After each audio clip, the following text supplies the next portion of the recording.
ಪುರಾತನ ನಂದಿ ವಿಗ್ರಹ ಧ್ವಂಸಗೊಳಿಸಿದ್ದಾರೆ ಕಿಡಿಗೇಡಿಗಳು. ಕಲಬುರಗಿ ಜಿಲ್ಲೆ ಚಿತ್ತಾಪುರ ಪಟ್ಟಣದಲ್ಲಿ ಈ ಘಟನೆ ನಡೆದಿದೆ. ಅಮರಾವತಿ ಮೈದಾನದಲ್ಲಿರುವಂತಹ ಬಸವಣ್ಣ ದೇವಸ್ಥಾನ ಕಲ್ಲಿನಿಂದ ಜಜ್ಜಿ ನಂದಿ ವಿಗ್ರಹ ಭಗ್ನಗೊಳಿಸಿದ್ದಾರೆ ಕಿಡಿಗೇಡಿಗಳು.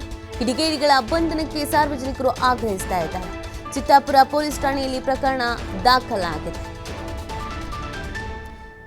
ಕಿಡಿಗೇಡಿಗಳು ಯಾರು, ಯಾಕೆ ಈ ಥರ ಮಾಡಿದ್ರು, ಏನು ಎತ್ತ, ಇದೆಲ್ಲದ್ರ ಬಗ್ಗೆ ತನಿಖೆಯನ್ನು ನಡೆಸಬೇಕಾಗಿದೆ. ಪುರಾತನ ನಂದಿ ವಿಗ್ರಹ ಧ್ವಂಸಗೊಳಿಸಿದ್ದಾರೆ ಕಿಡಿಗೇಡಿಗಳು. ಕಲಬುರಗಿ ಜಿಲ್ಲೆ ಚಿತ್ತಾಪುರ ಪಟ್ಟಣದಲ್ಲಿ ಈ ಘಟನೆ ನಡೆದಿರೋದು ನೀವು ಗಮನಿಸ್ತಾ ಇರಬಹುದು ಫೋಟೋದಲ್ಲಿ. ಅಮರಾವತಿ ಮೈದಾನದಲ್ಲಿರುವಂಥ ಬಸವಣ್ಣ ದೇವಸ್ಥಾನ ಇದು. ಕಲ್ಲಿನಿಂದ ಜಜ್ಜಿ ನಂದಿ ವಿಗ್ರಹವನ್ನು ಭಗ್ನಗೊಳಿಸಿದ್ದಾರೆ ಕಿಡಿಗೇಡಿಗಳು. ಇವ್ರ ಉದ್ದೇಶ ಏನಾಗಿತ್ತು, ಏನು ಹೇಳಕ್ಕೆ ಹೊರಟಿದ್ರು, ಯಾಕೆ ಈ ಥರದೊಂದು ಕೆಲಸವನ್ನು ಮಾಡಿದ್ದಾರೆ, ಯಾರು ಇದನ್ನು ಮಾಡಿದ್ದು, ಇದೆಲ್ಲದರ ಬಗ್ಗೆಯೂ ಕೂಡ ತನಿಖೆ ನಡೀಬೇಕಾಗಿದೆ. ಕಿಡಿಗೇಡಿಗಳ ಬಂಧನಕ್ಕೆ ಇದೀಗ ಸಾರ್ವಜನಿಕರು ಕೂಡ ಆಗ್ರಹಿಸ್ತಾ ಇದ್ದಾರೆ. ಚಿತ್ತಾಪುರ ಪೊಲೀಸ್ ಠಾಣೆಯಲ್ಲಿ ಇದಕ್ಕೆ ಸಂಬಂಧಪಟ್ಟಂತೆ ಪ್ರಕರಣ ಕೂಡ ದಾಖಲಾಗಿದೆ. ಪುರಾತನ ನಂದಿ ವಿಗ್ರಹ ಇತ್ತು, ಏನು ಮಾಡಿತ್ತೋ ಅವ್ರಿಗೆ ಗೊತ್ತಿಲ್ಲ. ನೋಡಿ, ಈ ಥರದಂಥ ಕಿಡಿಗೇಡಿಗಳ ಕೆಲಸದಿಂದ ಸಮಾಜದ ನೆಮ್ಮದಿ ಹಾಳಾಗುವಂಥ ಕೆಲಸ ಕೂಡ ಆಗುತ್ತೆ.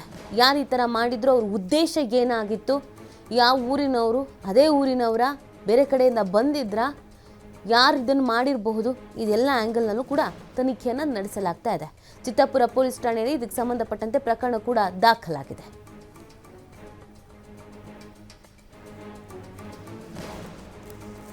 ಈ ಬಗ್ಗೆ ಮತ್ತಷ್ಟು ಮಾಹಿತಿಯನ್ನು ನೀಡ್ತಾರೆ ನಮ್ಮ ಪ್ರತಿನಿಧಿ ರಾಜಶೇಖರಯ್ಯ.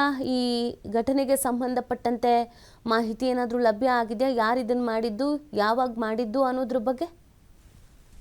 ಹೌದು, ನೀತಿ ಏನಂದ್ರೆ ರಾತ್ರಿ ಹೊತ್ತಿನಲ್ಲಿ ಈ ಒಂದು ಕೃತ್ಯ ನಡೆದಿದೆ ಅಂತಕ್ಕಂಥ ಮಾಹಿತಿ ಇರತಕ್ಕಂಥದ್ದು. ಏನಂದ್ರೆ ಈ ಒಂದು ಅಮರಾವತಿ ಮೈದಾನ ಏನು ಚಿತ್ತಾಪುರ ನಗರದಲ್ಲಿದೆ, ಅಲ್ಲಿ ಇರ್ತಕ್ಕಂಥ ಬಸವಣ್ಣ ದೇವಸ್ಥಾನದಲ್ಲಿ ಏನು ನಂದಿ ವಿಗ್ರಹ ಇದೆ, ಪುರಾತನವಾದದ್ದು, ಸಾಕಷ್ಟು ಪುರಾತನವಾದ. ಯಾಕೆ ಚಿತ್ತಾಪುರ ಅಂದ್ರೇನೆ ಈಗ ರಾಷ್ಟ್ರಕೂಟರು ಆಳಿದಂತ ಒಂದು ಏನು ಪ್ರದೇಶ, ಆ ಪ್ರದೇಶದಲ್ಲಿ ಸಾಕಷ್ಟು ಪುರಾತನ ವಿಗ್ರಹಗಳು ಇರ್ತಕ್ಕಂಥದ್ದು. ಹೀಗಾಗಿ ಈ ಒಂದು ನಂದಿ ವಿಗ್ರಹ ಕೂಡ ಅತಿ ಪುರಾತನವಾದ್ದು ಅಂತ ಹೇಳಲಾಗ್ತಾ ಇರ್ತಕ್ಕಂಥ ಆ ಒಂದು ವಿಗ್ರಹವನ್ನ ಏನು ಭಗ್ನಗೊಳಿಸುವ ಮೂಲಕ, ಕಲ್ಲಿನ ಜಜ್ಜುವ ಮೂಲಕ, ರುಂಡವನ್ನ ಏನು ಈ ಒಂದು ಕಟ್ ಮಾಡೋದ್ರ ಮೂಲಕ ಈ ಒಂದು ಭಗ್ನಗೊಳಿಸಿರ್ತಕ್ಕಂಥ ಪ್ರಕರಣ ನಡೆದಿರ್ತಕ್ಕಂಥ ಇದು ಸಾಕಷ್ಟು ಸಾರ್ವಜನಿಕರಲ್ಲಿ ಕೂಡ ಆಕ್ರೋಶವನ್ನ ತಂದುಕೊಟ್ಟಿರ್ತಕ್ಕಂಥದ್ದು. ಹೀಗಾಗಿನೇ ಈ ಒಂದು ಕಿಡಿಗೇಡಿಗಳನ್ನ ಬಂಧಿಸಬೇಕು, ಈ ಒಂದು ನಿಟ್ಟಿನಲ್ಲಿ ಸೂಕ್ತ ಕ್ರಮ ಕೈಗೊಳ್ಳಬೇಕು, ಮುಂದೆ ಪುನರಾವರ್ತನೆ ಆಗದಂತೆ ನೋಡ್ಬೇಕು ಅನ್ನುವಂತ ಆಗ್ರಹ ಕೇಳ್ಬರ್ತದೆ. ಯಾಕಂದ್ರೆ ಚಿತ್ತಾಪುರ ತಾಲೂಕಿನಲ್ಲಿನೇ ಈ ಹಿಂದೆನೂ ಕೂಡ ನೋಡೋದಾದ್ರೆ 2-3 ಪ್ರಕರಣಗಳು ಈ ರೀತಿ ಆಗಿರ್ತಕ್ಕಂಥದ್ದು. ಅಳಕಟ್ಟಿ ಗ್ರಾಮದಲ್ಲಿ ಏನು ಬಸವಣ್ಣನ ಭಾವಚಿತ್ರಕ್ಕೆ ಸಿಗರೇಟ್ ನಿಂದ ಸುಡೋದ್ರ ಮೂಲಕ ಒಂದು ಅಲ್ಲಿ ಕೂಡ ರೂಪಗೊಳಿಸಿದ್ರು. ಅಷ್ಟೇ ಅಲ್ಲದೆ ಶಿವಲಿಂಗ ಮುತ್ಕಾ ಗ್ರಾಮದಲ್ಲಿ ಕೂಡ